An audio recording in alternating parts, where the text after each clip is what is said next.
And so after you log in, okay, and this is what you do. When you're creating a new site, okay, and I labeled all these on the PowerPoint slides here so that you know what they are. Okay, so you enter whatever name you want. Okay, I just use this because it helps me remember, because sometimes we have so many different accounts, you can't keep track of all of them. So I try to use the same username all the time. Okay, and then you just follow these simple steps, and then here you can choose the design you want. Okay, and I would recommend, initially when you're just getting started, to choose one of the options they already provide you. Okay, later on, as you get more proficient with this, you can change colors, you can change the background, you can change the text color, you can change a lot of different things. But initially, I would just recommend just using whatever they provide for you, just to get started. Okay? About halfway down, there's something that says, share with. You can actually make it a closed website where the only people who can go to it are the ones that you invite. So if you want to have only, some students might not want everybody on Earth to see their writing, whatever it is that they put up. You can invite them. They can post things, they can put their things up there, but you and the rest of your class will be the only people who see them. If you do everyone in the world, it's pretty self-explanatory. Everyone in the world will be able to find it. So if you invite your students, do they also each have to have an individual account, Google account? Not, they don't. I believe that you can use any email account to do that. Yeah, so as long as you have the students' email accounts, you can just invite them, and you can send it to that account, and then they'll get a message asking them to join this website.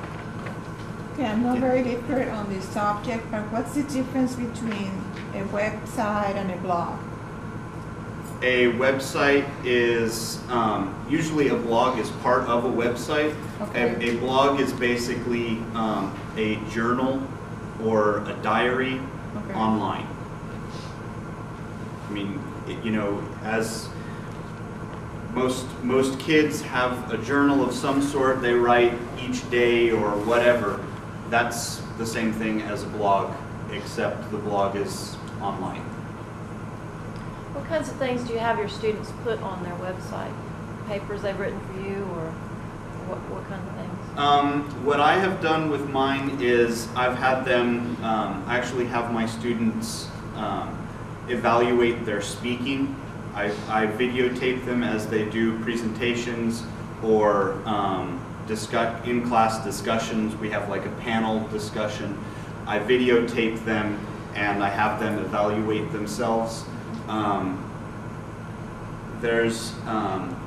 I haven't actually had my students create anything to put up, but I have a colleague who would make, the class would create a website to review a restaurant that they visited. And they would put pictures up of the food that they ate. They would try and see if they could get into the kitchen and act as if they were journalists and take pictures, and so they would put pictures and text in the review of the restaurant that they visited. I've seen ESL classes that have created like a guide to a novel or something, a guide to the novel hatchet with vocabulary and comprehension questions, and you could almost do the same thing for ecology, or they put pictures up and definitions, and that would be good for a classroom. You had a question, Mike? Yes, can you keep track of how much time your students are spending at your site? Of course, I'm sure you could keep track of how many people or how many times you've been visited. Yeah. But is there any way to keep track of how long that they've been on? As far as I know, there's not really any way to track how long through Google. Yet there might be later on.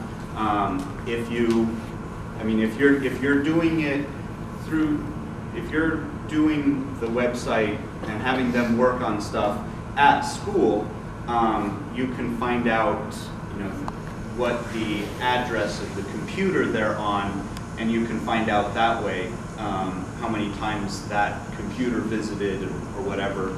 But I don't think that there's any way to know, okay, Sarah was on for 30 minutes and Joe was on for 10 minutes. They were supposed to be on for only 5 or whatever. I don't think there's any way to do that yet. Suppose you could ask Google for it. One thing that I do is I have like students give me feedback, and one of the questions on the feedback form is how often do you use the website and for what purposes? And although you can't figure out who the individuals are, but as a whole class you can figure out, okay, how many times are these students using the website? And my students use it all the time, because whatever we do in class, they can always double check it at home, and then they can review whatever we discussed in class at home. And I will show you that website in just a moment, okay, as we go through this a little bit. Okay. And then after you create that, just follow the steps that I put on here.